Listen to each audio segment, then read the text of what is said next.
लगा हाईकोर्ट के हिजाब के फैसले से डिसएग्री करते हैं। हिजाब पे जो बैन जो लगाई गई उसको जो हाईकोर्ट ने कायम रखा है, ये बहुत ही मायूसकुन फैसला है। यूनिफॉर्म जो होता है उसको फॉलो करना चाहिए। ये हिजाब तो सब बीच में लाने की कोई जरूरत, रिलीजन के बीच में नहीं लाना चाहिए। मैं कैसे मान सकता हूँ?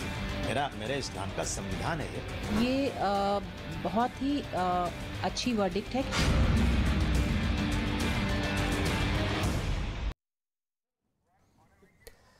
तो देश में दिल्ली से भी बड़ा दंगा होता है हिजाब के नाम पर। हैरान हो जाएंगे आप जो खबर आपको बताने जा रहा हूं। देश में दिल्ली दंगा याद है ना, दिल्ली से भी बहुत बड़ा दंगा होता, बहुत बड़ी साजिश रची जा चुकी थी हिजाब के नाम पर, पूरी स्क्रिप्ट लिखी जा चुकी थी। देश के अलग अलग राज्यों में यह हिजाब वाली आग फैलाई जा चुकी थी। बस दंगा शुरू करने वाले थे, लेकिन उससे पहले ही कोर्ट ने हिजाब गैंग का नकाब उतार दिया। हैरान हो जाएंगे जो मैं आपको दिखाने जा रहा हूं। ये कहीं नहीं, ये पूरा कोर्ट का ऑर्डर जो है उसके 127वें पन्ने पर क्या है ये कहीं आपको नहीं पता लगेगा। ये मैं आपको पढ़कर बता रहा हूं क्योंकि कोर्ट ने क्या कहा, इसको बहुत ध्यान से सुनिएगा। The way hijab issue unfolded, पढ़िए बहुत ध्यान से। The way hijab issue unfolded give scope for the argument that some unseen hands are at work to engineer social unrest and disharmony. Much is not necessary to specify. ये court का order है, बहुत ध्यान से मेरे हाथ में जो है ये कोर्ट का ऑर्डर है, पूरा पढ़िए। इसमें लिखा गया we are dismayed as to how all of a sudden that to in middle of the academic term the issue of hijab is generated. मतलब हम हैरान हैं कि अचानक से एकेडमिक सेशन के बीचों बीच अचानक से हिजाब का मुद्दा कैसे आ गया। ये कोर्ट कह रहा, हाई कोर्ट, माननीय न्यायालय। आगे पढ़िए, ये इसका क्लोजअप दिखाइए जो लिखा गया है। The way hijab issue unfolded, जिस तरह से हिजाब का मुद्दा आगे बढ़ा वो इस बात को बल देता है कि कुछ अदृश्य हाथ, अनसीन हैंड्स, कुछ ताकतें थी जो हिजाब मुद्दे के नाम पर देश में सामाजिक सद्भाव बिगाड़ना चाहती थी और अनरेस्ट क्रिएट करना चाहती थी कंट्री में। यह कोर्ट ने कह दिया है। मतलब हिजाब गैंग देश में दंगे भड़काना चाहता था। यह हाई कोर्ट की टिप्पणी है, यह अमन चोपड़ा की नहीं है, यह न्यूज 18 इंडिया की नहीं है। यह डंके की चोट पर हाई कोर्ट ने कहा है कि इनका प्लान देश में सामाजिक सद्भाव बिगाड़ना और सोशल अनरेस्ट क्रिएट करना था। ये हाई कोर्ट ने कहा। अब ये जो पूरी लड़ाई हो रही थी ना कि ये अभिव्यक्ति की आजादी है, राइट ऑफ चॉइस है, इस्लाम का अभिन्न अंग है हिजाब, कुछ नहीं था। ये कुछ नहीं था। हिजाब बहाना था, देश में दंगे भड़काना था। सीए के नाम पर दंगे भड़काने का प्लान हुआ, दिल्ली में दंगे भड़के। एनआरसी के नाम पर हुआ, दंगे भड़के। किसान के नाम पर खालिस्तानी दंगे भड़के, लाल किला दंगा याद होगा। अब यह नई टूल किट थी हिजाब वाली। हालांकि दंगे भड़काने का प्लान था, लेकिन कर्नाटक हाई कोर्ट ने हिजाब पर सुनवाई करते हुए यह सबसे पहले साफ कर दिया कि हिजाब इस्लाम का अनिवार्य हिस्सा नहीं है। ये लोग कह रहे थे, और ये फैसला, ये जो फैसला है हाई कोर्ट का, ये बताता है, यह हाई कोर्ट का फैसला बताता है कि स्कूल कॉलेज को यूनिफॉर्म तय करने का अधिकार है। यह हाई कोर्ट का फैसला है। तीसरी बड़ी बात यह है कि यूनिफॉर्म पहनने से इंकार नहीं कर सकते छात्र, हिजाब की जिद गलत। चौथी बात यह है स्कूल में यूनिफॉर्म जरूरी है, स्कूल क्लासरूम में हिजाब पर कोई बैन नहीं लगाया गया। कुछ लोग हैं, कुछ दरबारी हैं जो भड़काने की कोशिश कर रहे हैं, कुछ लोग हैं जो भड़का रहे हैं कि हिजाब पर बैन नहीं लगा। भैया ये सिर्फ क्लासरूम में हिजाब पर रोक है, क्लासरूम में यूनिफॉर्म की जीत है। ये हिजाब नहीं चलेगा क्लासरूम के अंदर। चौथी बात, हिजाब विवाद से जुड़ी सभी 8 याचिकाएं खारिज कर दी गई हैं और इन सबसे ज्यादा अहम बात यह है कोर्ट ने अपने 127वें पन्ने के फैसले पर 126वें पेज में कोर्ट ने यह कहा है कि हम इस बात से निराश है कि कैसे अचानक, ध्यान से सुनिए, फिर से रिपीट कर रहा हूं, यह बहुत बड़ी खबर है। कोर्ट ने कहा कि मैं हैरान हूं कि कैसे अचानक एक शिक्षण सत्र के बीच में हिजाब का मुद्दा पैदा होता है और कुछ शक्तियां, कोर्ट ने लिखा है अनसीन हैंड्स। ये कोर्ट का कॉपी भी इस वक्त आपके टीवी स्क्रीन पर है, इसको फुल स्क्रीन पर दिखा दीजिए एक बार, क्योंकि कर्नाटक हाई कोर्ट का फैसला है। इसमें कहा गया कि कुछ शक्तियां द्वारा इसको हवा दी जाती है। जिस तरह से हिजाब विवाद सामने आया वो इस तर्क की गुंजाइश पैदा करता है कि कुछ अनदेखे हाथ, जिस तरह से हिजाब विवाद सामने आया वो इस तर्क की गुंजाइश पैदा करता है कि कुछ अनदेखे हाथ इसके पीछे हैं जो समाज में अशांति लाना और सामाजिक सद्भाव जो है वो बिगाड़ना चाह रहे हैं। और इसके पीछे समाज में अशांति फैलाने का मकसद था। कोर्ट के शब्दों पर ध्यान दीजिएगा। कोर्ट ने बहुत साफ कर दिया कि हिजाब विवाद में कुछ अनदेखे हाथ समाज में अशांति लाना और सद्भाव बिगाड़ना चाहते हैं। शहजाद पूनावाला इस वक्त मेरे साथ लाइव जुड़ चुके हैं। भारतीय जनता पार्टी का पक्ष रखेंगे। डॉक्टर सैयद रिजवान साहब हैं, रिलीजियस कमेंटेटर हैं, इस्लामिक स्कॉलर है, वो मेरे साथ इस वक्त लाइव जुड़ चुके हैं। साहिदा फलक जी हैं जो कि ऑल इंडिया एमआईएम का पक्ष रखेंगे, और मौलाना अली कादरी साहब भी हैं। आप सबका बहुत बहुत स्वागत। सबसे पहले शहजाद, बच गए भाई, बाल बाल बच गया देश।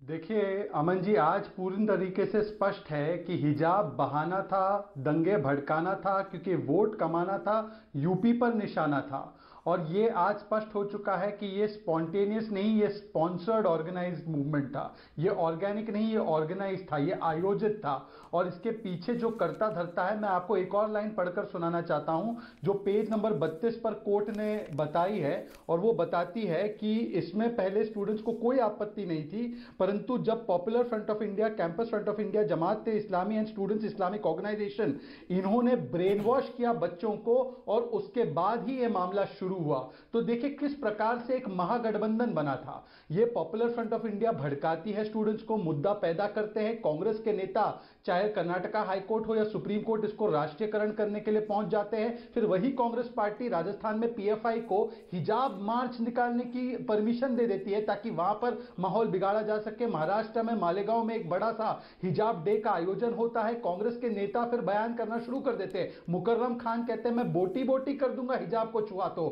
समाजवादी पार्टी की नेता, आपको याद होगा, रुबीना ने कहा मैं हाथ काट दूंगी। मतलब किसके हाथ काटना चाह रही थी। और ये पूरा का पूरा इकोसिस्टम जो है, ये पूरा का पूरा महागठबंधन जो है, हिजाबी ब्रिगेड जिसे मैं कहता हूं, ये हिजाब के नाम पर सांप्रदायिक आग लगाने के लिए तैयारी कर देता है। आज मुझे लगता है कि कांग्रेस पार्टी को बताना चाहिए कि क्या इस पूरी की पूरी साजिश के पीछे कांग्रेस के ही तो ये अनसीन हैंड्स थे। आज जो हैंड्स सामने निकल कर आए हैं, ये कांग्रेस के ही अनसीन हैंड्स थे जिसका पर्दाफाश कोर्ट ने किया है। इसमें एक चीज कॉमन है, हर जगह ना महिलाओं, बच्चियों और महिलाओं को आगे कर दिया जाता है। अब सीए में वो शाहीनबाग वाली दादी याद करिए, यहां पर भी महिलाओं को आगे कर दिया जाता है और खुद पीछे हट जाते हैं। मतलब वैसे लड़ना है तो सामने आके लड़िए ना भाई, छिपकर महिलाओं के पीछे छिपकर लड़ते हैं। ये दंगे का प्लान था, वहां पर भी शाहीनबाग में भी दादी को आगे कर दिया, यहां पर भी महिलाओं को आगे करके पीछे छिपके लड़ते हैं ये लोग। साहिदा फलक जी, ये तो पूरी कोर्ट कह रहा है कि ये प्लान था सोशल अनरेस्ट और डिसहार्मनी। ये हाई कोर्ट कह रहा है। हाई कोर्ट को कुछ कहना चाहेंगे आप साहिदा फलक जी? हाई कोर्ट कह रहा है ये जी। हाई कोर्ट का जो फैसला है मैं उससे सहमत नहीं हूं, क्योंकि एक स्टेट को नहीं चाहिए कि वो किसी के रिलीजन में इंटरफियर करे। ये right to religion, freedom of choice, freedom of speech and expression, right to privacy, right to conscience, सबका वायलेशन है। और ये दंगा कराना आपका राइट टू रिलीजन नहीं है। दंगा कराना राइट टू स्पीच नहीं है। दंगा राइट टू, दंगे का ही तो प्लान था। ये तो कोर्ट कह रहा है मैम, आपने पढ़ा नहीं है, ऑर्डर पढ़ा है अपने कोर्ट का। मैं मानती हूँ इसके पीछे बहुत सारे लोगों का हाथ है, और मेरा ये मानना है कि इसके पीछे जो हिंदुत्व आइडियोलॉजी लाना चाहते हैं उनका हाथ है। वो हिंदुत्व वाले थोड़ी ना हिजाब की लड़ाई लड़ रहे हैं। नहीं। देखिए हिजाब बैन शुरू कहां से हुआ? बीजेपी के एमएलए ने हिजाब बैन नहीं है। नहीं, हिजाब बैन नहीं है, हिजाब बैन नहीं है, भड़काइए नहीं। कॉलेजेस में नहीं, कॉलेजेस में है ना, क्लासरूम में है, और बैन नहीं है वहाँ, यूनिफॉर्म है। एक सेकंड, तिलक, बिंदी, सिंदूर सब बैन कर दिए, पगड़ी, क्रॉस सब बैन कर दिए, खाली हिजाब। क्यों? Because this is anti Muslim. क्या बैन कर दिया? एक मिनट, क्या बैन कर दिया? क्या बैन कर दिया? हिजाब क्लासरूम में बैन किया। पगड़ी जो है वो रिलीजन का एसेंशियल प्रैक्टिस है। वो इस्लाम में, अब वो बता दिया नहीं है ना हिजाब। हिजाब इस्लाम का पार्ट नहीं है ना। वो तो कोर्ट कह रहा है, मैं नहीं कह रहा हूँ, कोर्ट कह रहा है भाई। हाई कोर्ट कह रहा है, हाई कोर्ट कह रहा है। वो कोर्ट ऑफ रिलीजन, अब शरिया कोर्ट से तो शरिया कोर्ट की मानेंगे अब शरिया कोर्ट की मानेंगे अब आप। मैम शरिया नहीं चलेगा यहाँ, यही कोर्ट चलेगा, मुसलमान शरिया नहीं चलेगा। और कॉन्स्टिट्यूशन हमें इजाजत देता है कि हम हमारा शरिया फॉलो करें, कॉन्स्टिट्यूशन के हिसाब से ही चलेंगे। मैडम साहिदा जी, शरिया नहीं चलेगा यहाँ संविधान चलेगा, हाई कोर्ट चलेगा, शरिया यहाँ नहीं चलेगा। ये लड़ाई शरिया की थी, शिक्षा की नहीं थी। हिंदुत्व आइडियोलॉजी भी नहीं चलेगी, हिंदुत्व आइडियोलॉजी भी नहीं चलेगी। ये हिंदुत्व आइडियोलॉजी चला रहा high court. High court, Sahida ji समझिए, साहिदा जी यहाँ शरिया नहीं, हाई कोर्ट कह रहा है कि दंगे का प्लान था। क्या सोशल अनरेस्ट और डिसहार्मनी पैदा करना चाह रहे थे आप लोग?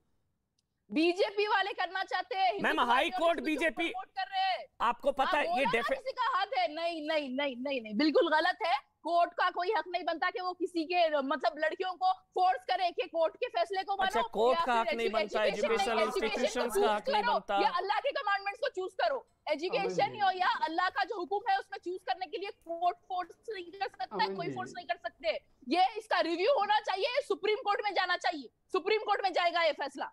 मुझे उम्मीद है कि पिटिशनर जो है सुप्रीम कोर्ट में अच्छी बात है, सुनवाई करेंगे। ये खूबसूरती है लोकतंत्र की और ये आपका संवैधानिक अधिकार है, आप जा सकती हैं सुप्रीम कोर्ट और इसको चुनौती दी जा सकती है, बिल्कुल सही बात है। लेकिन मैम कोर्ट ने ये कहा है कि ये लगता है कि कुछ अनसीन हैंड्स थे इसके पीछे जो to engineer social unrest and disharmony, कि इसके पीछे मंशा थी समाज में सामाजिक सद्भाव तोड़ने और अनरेस्ट क्रिएट करने की। बस मैं वो जानना चाह रहा था, ये लड़ाई हिजाब की कभी थी ही नहीं साहिदा जी, ये बल्कि मेरी नजर में, अगर आप मेरे को एक 30 सेकंड दें, ये मेरी नजर में मैम ये महिलाओं की जीत है, ये मुस्लिम बच्चियों की जीत है। वो बेफिक्र और बेपर्दा रह पाएंगी, वो आजादी, वो जो आजादी मिली है उनको, वो बेड़ियां जवाब देगी। हिजाब जो हिजाब मैम चलिए ठीक है, सही है। अच्छा हाँ शहजाद, फिर मैं आ रहा हूँ, अंबर जैदी भी हैं, डॉक्टर रिजवान अहमद भी हैं, आप बोलिए शहजाद। अमन जी ये तस्वीर जरूर देखिएगा, आपको स्क्रीन पर दिखाई देगी, कैमरा पर्सन जूम करेंगे। ये हमारी बहन सईदा फलक है बिना हिजाब के कराटे करते हुए। मुझे तो बड़ा गर्व होता है उन पर कि वो कराटे कर रही है बिना हिजाब के, परंतु जो बात खुद पर लागू होती है, देखिए एक सेकंड मुझे बात करने दीजिए, ये तस्वीर जूम कीजिए, ये सईदा फलक है, इंटरनेशनल कराटे चैंपियन। तो अपनी खुद की जब बात आती है तब तो हिजाब हटा के कराटे करना है, परंतु बच्चियों को राजनीतिक मकसद से हिजाब के चंगुल में कैसे फंसाकर, कैसे उनको भड़काकर, दंगे लगाकर वोट कमाने के लिए झूठ परोसना है। और इसी झूठ का आज पर्दाफाश कोर्ट ने किया है कि हिजाब इस्लाम का अभिन्न अंग नहीं है और ना दंगे करना आपके रिलीजियस राइट का अभिन्न अंग है। सैदा जी कान खोल, दंगे किसने किया? दंगे कराना is not your right to religion, ये राइट टू फ्रीडम नहीं है आपका कि मैं दंगे करा दूंगी।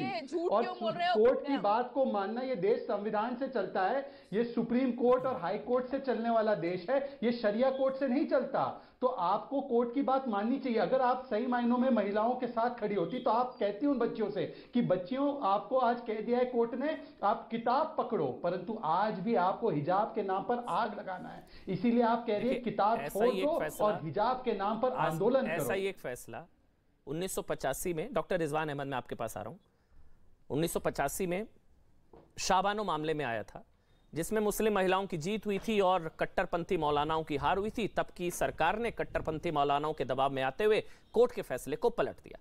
आज भी यह फैसला मेरी नजर में मुस्लिम बच्चियों की जीत है, मुस्लिम बहनों की जीत है, जो बेपर्दा बेफिक्र रहना चाहती हैं और वो आजादी से जी पाएंगे, मुझे लगता है ये।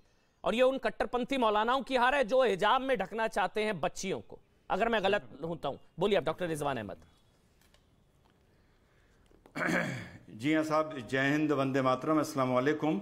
सबसे पहले तो अब मुलाकात हो रही है अमन भाई, योगी जी को शुभकामनाएं, केजरीवाल जी को शुभकामनाएं, और जो बहुत तंते और अकड़ते थे, जिनकी पतंग फट गई और कट गई, उनको भी शुभकामनाएं। पहली चीज। दूसरी चीज, मुझे एक बात अमन भाई समझ में नहीं आती, इतनी बेइज्जती और इतनी जिल्लत उठाने के बाद, इतना अकड़ना और बेबुनियादी बातें करने के बाद, ये लोग हाई कोर्ट में मुंह की खाकर फिर से डिबेट में आ कैसे जाते हैं? या तो ये लोग बहुत बेहद बेशरम हैं, या इन लोगों को यही नहीं पता कि बेइज्जती होती क्या है। दूसरी बात, शहजाद भाई, आपसे एक शिकायत है। आपने बहन फलक की फोटो दिखाई बिना हिजाब के कराटे करते हुए। अरे शहजाद भाई, कभी कभी कराटे बिना हिजाब के करने पड़ते हैं, कोई बात नहीं। जरा ये देखिए फलक की पार्टी की फोटोआं, पार्टी की देखो शहजाद, पार्टी की देखो, ये देखो, ये जो आज हिजाब पहन रखा है, ये जुल्फे लहरा रही हैं। ये देखो शहजाद, देखो भाई क्या बात करते हो। शहजाद और रिजवान, आप लोग बार बार कोई असल मुद्दे पे बात करो ना भाई। मैं बहुत बार जो बोल चुकी हूँ नेशनल मीडिया पे, मैं पहले हिजाब नहीं करती थी, अब करती हूँ। आप हंस लो, आप रावण दिख रहे हो, आप जोकर दिख रहे हो, जोकर जोकर। मैं पहले नहीं पहनती थी, अब पहनती हूँ। मैंने कराटे नहीं छोड़ा, मैं आगे भी देश को रिप्रेजेंट करूंगी, देश के लिए जीतूंगी, पूरी कोशिश करूंगी जीतने के लिए। और हिजाब पहन के मैं हिजाब पहन के लड़ूंगी, हिजाब पहन के लड़ूंगी, हिजाब पहन के। वो सायदा फलक की चॉइस है भाई, वो जहाँ पहने जहाँ ना पहने। हिजाब पहन के देश को रिप्रेजेंट करूंगी, हिजाब पहन के देश के लिए मेडल जीतूंगी आगे। सही बात है, सही बात। कराटे छोड़ा नहीं है, आगे कंटिन्यू होने वाला है। सही बात है, बिल्कुल। ये फलक की, ये उनकी चॉइस है, ये सायदा फलक की चॉइस है भाई, वो जहाँ पहने ना पहने उसमें आप नहीं बता सकते। अमन भाई एग्जैक्टली चॉइस है। और मैं पहले नहीं पहनती थी, अब पहनती हूँ। वहाँ पे कोई यूनिफॉर्म का ड्रेस कोड नहीं है ना। अमन भाई देखिए एक मिनट रुकिए ना, देखिए ना, अब वो कराटे उसमें वहाँ पे कोई ड्रेस कोड नहीं है ना, क्लासरूम में है, इसलिए बस वहाँ की लड़ाई है। बाकी वो कहाँ पहने कहाँ न पहने। कराटे में ड्रेस कोड होता है, बहुत स्ट्रिक्टली फॉलो करना पड़ता है, लेकिन हिजाब एसेंशियल है, इसलिए अलाउड है हमारे फेडरेशन की तरफ से। मैम क्लासरूम में भी होता है ना, मैम क्लासरूम में भी होता है। चलिए doctor Rizwan, doctor Rizwan, doctor Rizwan बोलिए, क्योंकि एसेंशियल है, वर्ल्ड कराटे फेडरेशन की तरफ से अलाउड है। स्कूल्स में क्यों नहीं? ठीक ठीक, बहुत सारे स्पोर्ट्स में अलाउड है, बहुत सारे खत्म कर लो। डॉक्टर रिजवान, पुलिस वालों ने अलाउ किया है, आयरलैंड गवर्नमेंट ने बात खत्म कर लो। चलिए डॉक्टर रिजवान, बात खत्म कर लो। जी बिल्कुल बिल्कुल डॉक्टर रिजवान, बात खत्म कर लो। जोकर जी, यस जोकर, करिए बात। अमन भाई जी बोलिए सर। ये बहरूपिये हैं, ये नौटकबाज हैं, ये नाटकबाज हैं, जो पार्टी में जाते हैं बिना हिजाब के और टीवी में आके बैठ के हिजाब पहनते हैं और मुसलमानों को भड़काती हैं। ये लड़कियां, ये नाटकबाज हैं। कितने बार क्लियर करना चाहिए, कितने बार क्लियर करूं, समझ नहीं आता। दिमाग में खाते हो, घास खाते हो क्या? घास खाते हो, समझ नहीं आता। कितने बार क्लियर करूं? चुप रहिए। बात करने की तमीज नहीं है औरतों से, बात करने की तमीज नहीं है, बेशरम। चुप रहिए। जब औरतें नाटकबाजी करने लगे तो उनके साथ तमीज से बात नहीं करी जाती। तुम्हारी औरतें अगर औरत हो तो नाटकबाज करनी बंद करो। इस्लाम के नाम पर ड्रामेबाजी करनी बंद करो। इस्लाम के नाम पर भड़काना बंद करो। इस्लाम के नाम पर नौटंकी बंद करो। जब पार्टी में जाओगी अपनी जुल्फ लहराओगी, जब चाहोगी हिजाब पहन के आ जाओगी। अपब्रिंगिंग के बारे में चुप रहो तुम, तुम्हारी बच्ची हो बच्ची रहो। कराटे करने तुम्हारे काम है, कराटे करो, देश में जहर न फैलाओ, समझे? नाटकबाज हो तुम, नाटकबाज, नाटकबाज हो तुम, नाटकबाज हो। जब चाहते हो बिना हिजाब के घूमोगी, जुल्फे लहराओगी, और जब चाहोगी हिजाब लपेट के आ जाओगी नाटक करने के लिए। आगे करूंगी, तुम तुम्हारी अगर मर्जी है तो ये एसेंशियल नहीं हो सकता। अगर तुम्हारी मर्जी है तो ये एसेंशियल नहीं हो सकता। तमीज को औरतों से बात करने की, तमीज को औरतों से बात करने की। बेशरम तुम हो, बेशरम तुम हो कि जब चाहती हो हिजाब पहन लेती हो और जब चाहती हो जुल्फे लहराती हो। बेशरम तुम जैसी औरतें हैं, तुम जैसी औरतें हैं। बदतमीज आदमी, रावण, बदतमीज, शैतान, लानत हो तुम पर। देखो जोकर हंसता है, जोकर की तरह पागल है। देखिए एक मिनट, एक चीज है, एक मिनट देखिए, ऐसा करते हैं, एक मिनट रुकिए डॉक्टर रिजवान, एक मिनट। पर्सनल नहीं, वो भी पार्टी का पक्ष रख रही है यहाँ पर। सायदा फलक भी शायद AIMIM की मेंबर है, वो पार्टी का पक्ष रख रही है ना। वो आपको पर्सनल कहे ना आप उनको पर्सनल कहे, वो पार्टी का पक्ष रख रही है। पार्टी की मजबूरी है हिजाब, शायद इसलिए वो हिजाब में डिबेट में आई है। पर्सनली वो हिजाब नहीं पहनती। जो समझना है समझ लो। मैं आपके साथ हूँ, फलक जी मैं आपके साथ हूँ। सायदा फलक मैं आपकी राइट टू चॉइस के साथ हूँ भाई। सायदा मैं आपकी राइट टू चॉइस के साथ हूँ, आपकी मर्जी, ये कोई नहीं बता सकता आपको, मैं आपके साथ हूँ। लेकिन क्लासरूम में नहीं, क्लासरूम में चॉइस नहीं चलेगी, वह यूनिफॉर्म चलेगी। बस ये मेरा जी एसेंशियल नहीं है, एसेंशियल नहीं है, एसेंशियल नहीं है, एसेंशियल नहीं है। हाई कोर्ट ने कह दिया एसेंशियल नहीं है, हाई कोर्ट ने कह दिया एसेंशियल नहीं है। कुछ आर्ग्यूमेंट्स के बेस पे नहीं फैसला ले सकते, वो रिव्यू होना चाहिए, सुप्रीम कोर्ट में जाना चाहिए। उम्मीद है कि सुप्रीम कोर्ट से मैं अंबर जैदी के पास जा रहा हूँ। अंबर, यही लड़ाई थी मेरे ख्याल से, एसेंशियल है या नहीं है। हाई कोर्ट ने कहा एसेंशियल नहीं है जी बिल्कुल। और ऐसी कई सारी कोर्ट्स की, हाई कोर्ट्स की रूलिंग रही थी, जिसमें बॉम्बे, केरला और मद्रास हाई कोर्ट की रूलिंग थी, जिसमें सिमिलर हमने जजमेंट्स देखे थे, जिसमें कहा गया था कि हिजाब is not essential to Islam. और जो एक बार फिर से कर्नाटका हाई कोर्ट ने क्लियर कर दिया है कि ये एसेंशियल प्रैक्टिस नहीं है इस्लाम में। लेकिन सवाल ये उठता है कि इतनी सदियों से महिलाओं को बुर्के हिजाब की कैद में रखकर उनको पीछे धकेलने की कोशिश की जाती है, और वो महिलाएं जो खुद अपनी जिंदगी में एक नॉर्मल लाइफ में एक मॉडर्न लाइफ लीड करती हैं, और टीवी पे आकर वो उन महिलाओं को जो आज भी जिनको घर से बाहर निकलने के लिए, स्कूल जाने के लिए सामाजिक जो दंश है वो झेलना पड़ता है, वो एजेंडा और प्रोपेगेंडा चलाते हैं। तो उन महिलाओं को ये सोचना चाहिए कि हम महिलाओं के साथ खड़े हैं, या आज भी उन महिलाओं के लिए हम बड़ी दीवारें खड़ा कर रहे हैं कि ताकि वो मुख्य धारा से जुड़ सके। और ये पूरा प्रोपेगेंडा है कि मुस्लिम महिलाओं को एजुकेशन से दूर रखा जा सके, ताकि इनकी वोट बैंक पॉलिटिक्स है वो एज इट इज कंटिन्यू रहे। अगर मुसलमान पढ़ लिख जाएगा, महिलाएं पढ़ लिख जाएंगी, समझदार हो जाएंगी, तो इनकी वोट बैंक कहां से इकट्ठी होगी? और यही रीजन है कि इनकी जैसी पार्टीज को नोटा से भी कम वोट मिलते हैं। उत्तर प्रदेश की जनता ने इनकी राजनीति को पूरी तरीके से नकार दिया है। इनको समझना होगा कि वो भारत नहीं जो पहले हुआ करता था। आज भारत का मुसलमान, भारत का हर समाज और हर वर्ग से आने वाला इंसान अपने अधिकार और अपनी सहूलियतों की डिमांड करता है सरकार से। और जो पॉलिटिकल पार्टी इस बात को समझती हैं, वही आगे इस देश के विकास मौलाना अली कादरी, उसके बाद शहजाद में आपके पास लोगों को नकार चुकी है जनता। नकाब उतर गया। मैं मौलाना अली कादरी का कमेंट, उसके बाद शहजाद में आपके पास आऊंगा। कादरी जी, एक सवाल है अब आपसे। सवाल ये कि चूंकि अब क्लासरूम में हिजाब अलाउड नहीं है, ये तो अब हाई कोर्ट का है सर, हाई कोर्ट का, तो अब चुनना होगा शिक्षा या हिजाब क्लासरूम में। क्लासरूम में चुनना होगा, मतलब अब शिक्षा या हिजाब, तो किसको चुनना चाहिए बच्चियों को आपके हिसाब से? अगर एक को चुनना है, हिजाब या शिक्षा, तो किसको चुनेंगे आपके हिसाब से? कादरी जी। देखिए अमन, हम शिक्षा भी हासिल करेंगे, हम अपनी शरीयत पर भी चलेंगे, इस्लाम का दामन भी पकड़े रहेंगे। और एक बात आपको बड़े ही क्लियर तौर पर स्पष्ट रूप में ये कहना चाहूँगा कि ये कर्नाटक हाईकोर्ट का फैसला है। हर कोर्ट का मैं आदर करता हूँ, लेकिन उससे बड़ा जो कोर्ट है जिसको सुप्रीम कोर्ट कहते हैं, मैं उसमें अपीयर होने वाला हूँ। मैं जिस ऑर्गेनाइजेशन का प्रेसिडेंट हूँ, और अभी मैंने अपनी वकालत पर साइन कर आया हूँ, क्योंकि मैं दिल्ली में हूँ।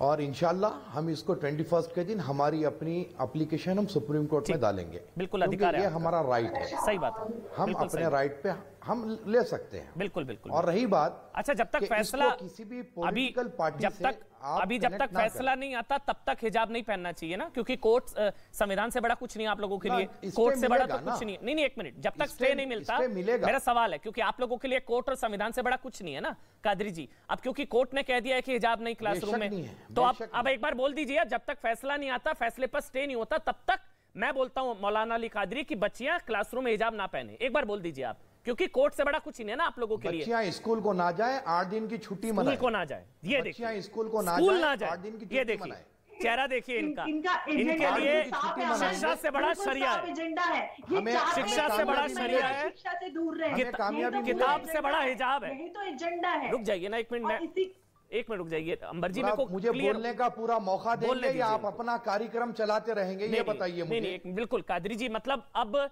बच्चियां स्कूल ना जाएं, बुलाए हैं तो बोलने दीजिए। बच्चियां स्कूल ना जाएं अब, जब तक कि फैसले पर स्टे ना होता। अमन चोपड़ा, अरे यार तुम ऐसे ही हरकत करके जी की नौकरी छोड़ दी है, अब यहाँ से भी जाओगे क्या? सर, आपकी कितनी नौकरियां छूट गई, मेरी नौकरी की टेंशन मत लीजिए सर, देश बहुत बड़ा है, मेरी नौकरी की टेंशन मत लीजिए सर, मेरा धर्म आड़े नहीं आता। अरे यार, मेरा धर्म आड़े नहीं आता। फैलाओगे तो तुम मीडिया से बाहर हो जाओगे। चलिए, एक सवाल कादरी जी, पर्सनल नहीं होते, मैं पर्सनल पर आ गया तो आप बैठने लायक नहीं रहेंगे। सवाल पूछता हूँ, सवाल कादरी जी, सवाल करो यार, इंसाफ की बात करो। ठीक है कादरी जी, मैं कह रहा हूं बच्चियों को क्या स्कूल नहीं जाना चाहिए? हमें संविधान ने इजाजत दी है, सुनिए आप, संविधान ने हमें इजाजत दी है और हम उन संविधान के भर्रे ही उसी के सहारे हम सुप्रीम कोर्ट जाएंगे। ठीक है। और जिस तरीके से कर्नाटक हाईकोर्ट ने एसेंशियल करार दिया है वैसा नहीं है। कुरान में हुक्म है कि औरत को पर्दा करना चाहिए, मर्द को अपनी निगाहें नीची रखनी चाहिए। तो हम अपना काम करेंगे। ठीक है। देखिए, इसको किसी भी पॉलिटिकल पार्टी से मत जोड़िए। मैं फिर एक बार कह रहा हूं, मैं ये बड़ी जिम्मेदारी के साथ कहूंगा कि ये हिजाब के मसले में ना बीजेपी ना कांग्रेस। छोड़िए ना बीजेपी कांग्रेस, बच्चियों की मामला है, बच्चियों का मामला है। आप कह रहे हैं कि जब तक फैसले पर स्टे नहीं, बच्चियां स्कूल ना जाए। मैं कह रहा हूं ना, बच्चियां स्कूल ना जाए, पॉलिटिकल बच्चियां स्कूल ना जाए, बच्चियां स्कूल जाए ना जाए बिना हिजाब के अब, हाँ, या छुट्टियां ले ले।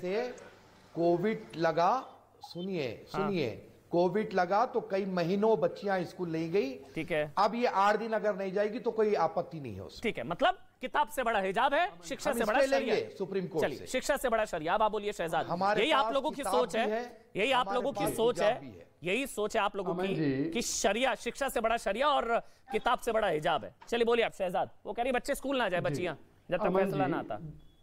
हाँ, 2-3 बातें अमन जी मैं स्पष्ट कर देना चाहता हूं। देखिए, यहाँ पर जो रिजवान जी ने बोला वो किसी को व्यक्तिगत रूप से टारगेट नहीं कर रहे थे, वो केवल एक पॉइंट बता रहे थे कि इस्लाम में हिजाब एसेंशियल अगर होता तो कोई भी व्यक्ति कराटे हो या कोई और अन्य कार्यक्रम हो उसके लिए हिजाब नहीं निकालता। मतलब हिजाब एसेंशियल नहीं है। इकरा पहला शब्द है कुरान पाक का, पहला शब्द है पढ़ो, इकरा। और हिजाब जो शब्द 7 बार इस्तेमाल हुआ है कुरान पाक में, वो कपड़ों के लिहाज से नहीं है।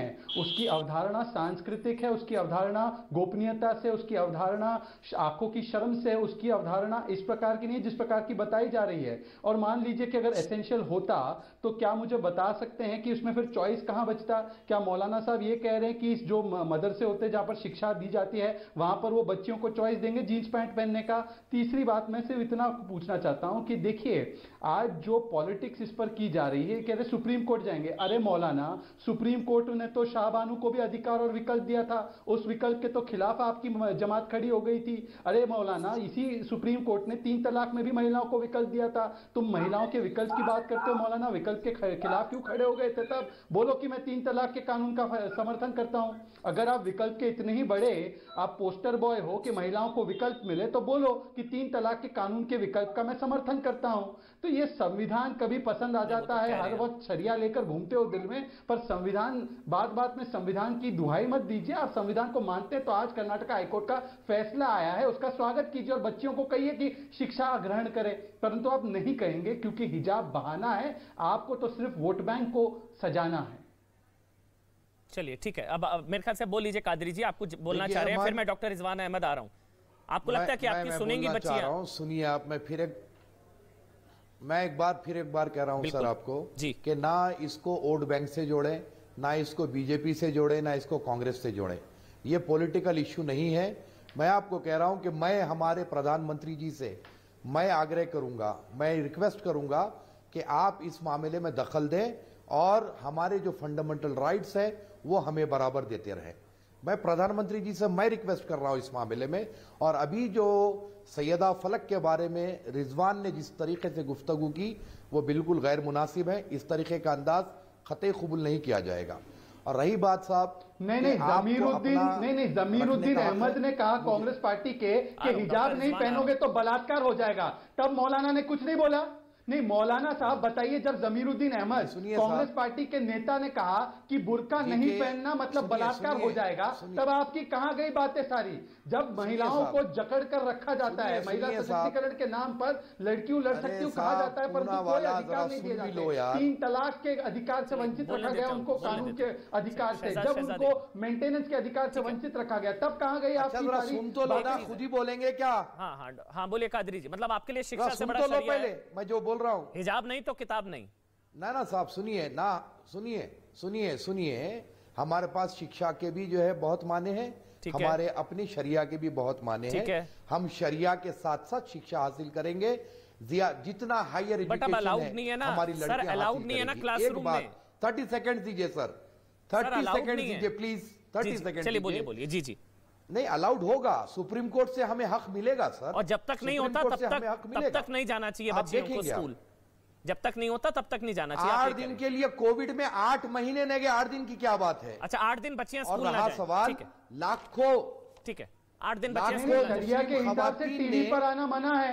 सुनिए ना, शरिया के हिसाब से टीवी पर आना मना है। लाखों मुस्लिम खवातीन शरिया के हिसाब से टीवी पर आना मना है। बतला दिया, बोल रहा हूँ, झूठ बोल रहा हूँ। हिजाब करना चाहते हैं डॉक्टर रिजवान अहमद, हिजाब के खिलाफ बोल रहे हैं। हिजाब के खिलाफ कोई नहीं बोल रहा है। नहीं भाई, हिजाब के खिलाफ कोई नहीं है कादरी जी, कोई नहीं है हिजाब के खिलाफ। क्लासरूम यूनिफॉर्म के साथ है, यूनिफॉर्म के साथ है, क्लासरूम में हिजाब, सईदा फलक, क्लासरूम में हिजाब के खिलाफ समझ नहीं आता क्या? समझ नहीं आता क्या? क्लासरूम में हिजाब के खिलाफ, यूनिफॉर्म के साथ है, यूनिफॉर्म के साथ है, हिजाब के खिलाफ नहीं है। तो आप लोग ऐसी बातें क्यों करते हो कि हिजाब लड़कियों को पीछे लेके जाए, क्योंकि बेपर्दा हो जाओ, आजाद हो जाओ, ऐसे बयान क्यों देते हैं? बोलिए। तो जब आप बेपर्दा और आजाद होती हैं तब आपको कोई नहीं लेक्चर देता? जब आप बॉक्सिंग करती हैं बिना हिजाब के तब कोई लेक्चर नहीं देता आपको? मैं इतने आपकी मर्जी है ना, राइट टू चॉइस है ना, मेरी मर्जी। और तो पहले क्यों नहीं करती थी? फिर पहले इस्लाम विरोधी थी आप एंटी इस्लामिक थी क्या? फ्रीडम ऑफ चॉइस है। तो फिर इस्लाम का यानी कि एसेंशियल प्रैक्टिस नहीं है? जो लड़कियां करना चाहती है चॉइस है, एसेंशियल प्रैक्टिस है? क्लियर करिए, चॉइस है, एसेंशियल प्रैक्टिस है? देखिए, चॉइस है या एसेंशियल प्रैक्टिस है? आप बोलने देंगे तो बोलूंगी एसेंशियल प्रैक्टिस है, लेकिन एसेंशियल तो फिर पहले आप इस्लामिक नहीं थी? जब आप पहनती नहीं थी तब क्या था? पूरी बात बोलने दीजिए। एसेंशियल प्रैक्टिस है, एसेंशियल प्रैक्टिस है। तो जब आप बॉक्सिंग कर रही थी तो आप नॉन इस्लामिक थी क्या? नहीं, आप गैर इस्लामिक थी क्या साइदा जी? मुझे बोलने दीजिए, इंटरप्ट मत करिए। 30 सेकंड रुकिए, आप खामोश रहिए। आप मुझे बोलने खामोश रहिए, ये लैंग्वेज नहीं चलेगी यहाँ पर। मैंने आपको पूरा सम्मान दिया साइदा जी, आराम से। ठीक है, आराम से साइदा जी। आप मुझे 30 सेकंड बोलने देंगे। एसेंशियल प्रैक्टिस है या चॉइस है? आप बताइए, चॉइस है एसेंशियल प्रैक्टिस है? 30 सेकंड रुक जाइए, अब आप इंटरप्ट मत करिए। एसेंशियल प्रैक्टिस है, जरूरी है, मैंडेटरी है, और लेकिन उसके बाद जो लोग इस्लाम को फॉलो करते हैं वो उनके ऊपर है कि वो पूरी तरीके से फॉलो करें नहीं करें, उनकी चॉइस है। एसेंशियल है तो है। Islam is perfect, Muslims are not perfect, वो उनके ऊपर है। कोई फोर्स नहीं करेगा उन्हें। एसेंशियल है लेकिन कोई फोर्स नहीं करेगा। कॉन्ट्रडिक्ट मत करिए स्टेटमेंट्स को। जब आप नहीं पहनती थी तब आप इस्लाम को फॉलो नहीं करती तो आप परफेक्ट नहीं थी? आप मुस्लिम्स आर नॉट परफेक्ट, तब आप परफेक्ट नहीं थी? Nobody is perfect, nobody is perfect. तब आप परफेक्ट नहीं थी? कौन परफेक्ट है नहीं है, मैं अभी भी परफेक्ट नहीं हूं। अच्छा, जब आप हिजाब नहीं पहनती थी तब बढ़िया था, अब बढ़िया है?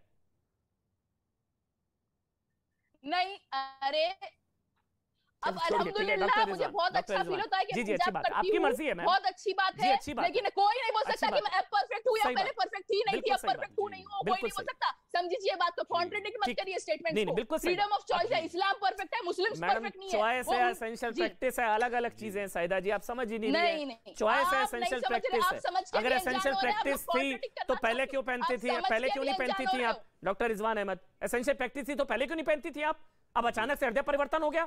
चॉइस है, एसेंशियल प्रैक्टिस है। डॉक्टर रिजवान अहमद, और वो कह रहे हैं कि बच्चियां स्कूल ना जाएं 8 दिन तक। ये 2 सवाल है, बच्चियां स्कूल ना जाएं 8 दिन तक। डॉक्टर रिजवान अहमद। हाँ जी, अमन भाई, कादरी साहब ने आज हिंदुस्तान के सामने ये बोल के कि कोविड में भी तो 1 साल स्कूल बंद रहा, अगर बच्चियां स्कूल नहीं जाती तो कोई बात नहीं, साबित कर दिया कि कादरी कितना जाहिल इंसान है। पहली बात, पर्सनल ना हुए, हम नाम लेकर ऐसे पर्सनल नहीं है तो है। पर्सनल क्या होता है इसमें भाई? नहीं, आप ऐसे जाहिल बोलेंगे तो वो भी आपको गाली देंगे। नो, पर्सनल ना हो तो फिर क्या हो? अगर हमारी कौम के मौलाना इतने जाहिल हैं तो हम पर्सनल ना हो तो क्या हो? अरे कमबख्त, तू जाहिल है, 1 नंबर का मर्दूद है। क्या बात कर रहे हैं अमन भाई आप? 1 नंबर का मर्दूद, तू मुशरिक है। दूसरी बात, तू मुसलमान हुआ कैसे? तेरा नाम मुसलमानों में है का? तू तो भक्का बदमाश है 1 नंबर का। ऐसे कमीनों के साथ मैं डिबेट अटेंड नहीं करता। नहीं, डिबेट बंद। गाली नहीं।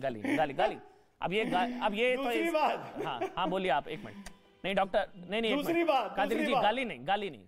दूसरी बात, अमन भाई, हाँ बोलिए। अमन भाई, अभी फलक ने एक बहुत अच्छी बात बोली। उसने कहा कि भाई तब मैं नहीं पहनती थी, अब मैं पहनती हूं। तब मुझ पर हिदायत नहीं थी, अब हिदायत है। बहुत अच्छी बात है, बहुत अच्छी बात है। लेकिन अमन भाई, हम लोग अपनी पुरानी गलतियों को भूलते रहते हैं, उनको खत्म करते रहते हैं। अब पलक बहन हम सबसे वादा करेंगी कि अब वो अपनी इंस्टाग्राम से जितनी भी फोटोआं बिना हिजाब के हैं उन सबको आज शाम तक वो डिलीट कर देंगी। पलक डिलीट करोगी? वो कौन होते हो बोलने वाले? मैं करूंगी नहीं करूंगी, डिलीट करोगी? Who the hell are you? आप कौन होते हो बोलने वाले? फ्रीडम ऑफ चॉइस आपको समझ नहीं आ रहा? खाना नहीं खाते हो, घास खाते हो क्या? अकल नहीं है, समझ नहीं आता। चलिए एक छोटा सा ब्रेक ले रहे हैं, बहुत बहुत धन्यवाद, एक छोटा सा ब्रेक ले रहे हैं।